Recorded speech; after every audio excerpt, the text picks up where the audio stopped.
audience hier à la primature.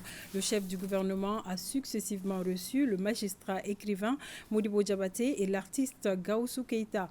Dr Shogel Kokalamaïga a échangé aussi avec l'organisation des femmes entrepreneurs évoluant dans le secteur de l'artisanat.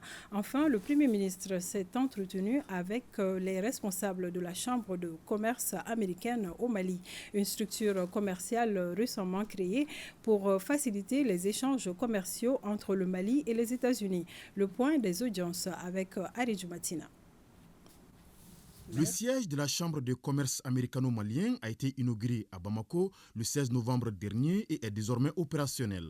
La création de cette chambre vise à favoriser davantage les relations commerciales entre le Mali et les États-Unis. Les responsables de la Chambre américano-malienne ont tenu à informer le chef du gouvernement sur l'importance de la structure commerciale. C'est une chambre américano-malienne dans le but de favoriser les relations commerciales et les échanges entre les États-Unis d'Amérique et le Mali. Vous savez, les deux pays, depuis plusieurs décennies, partagent de très bonnes relations. Et donc, il était vraiment nécessaire de créer cette chambre. Les femmes entrepreneurs œuvrant dans le domaine de l'artisanat, à savoir le Bureau des femmes artisanes du district de Bamako et le Forum des femmes actives pour les objectifs de développement durable et l'émergence, sont aussi reçues par le Premier ministre. Ces femmes qui travaillent dans plusieurs corps de métiers de l'artisanat se trouvent confrontées à un certain nombre de problèmes et sollicitent l'accompagnement du chef du gouvernement. Nous avons des problèmes de marché. On a des problèmes au niveau de nos entreprises parce que beaucoup parmi nous ici sont promoteurs aussi de centres de formation. Et ces centres de formation, au niveau de Bamako et dans d'autres villes du pays, nous sommes en train de faire la promotion de la formation dans les métiers. On ne veut pas seulement former.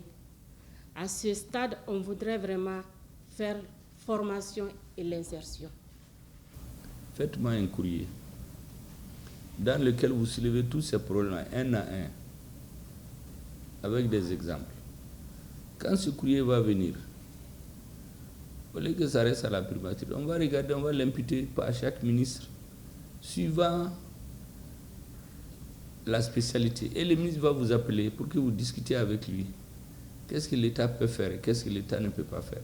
Autre audience à la primature, la réception du magistrat écrivain Modibo Diabaté. L'auteur du livre Kona, l'ultime bataille pour la liberté, était venu présenter son ouvrage au Premier ministre. Dans cet ouvrage-là, nous magnifions notre armée et en même temps, nous cultivons les vertus, les valeurs qu'incarne cette armée-là, qui sont des valeurs de patriotisme, de courage, de don de soi. Cette série d'audiences a été bouclée par la réception de Gawusu Keita.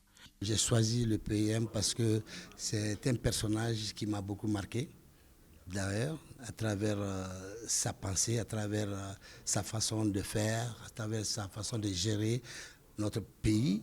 Et j'appelle ce trophée du mérite. Suis-je le seul combattant ou le seul suicidaire? Non, nous sommes nombreux comme des maniants. Nous bâtirons ce Mali dans le sang de l'ennemi. Nous bâtirons ce Mali durant toute notre vie.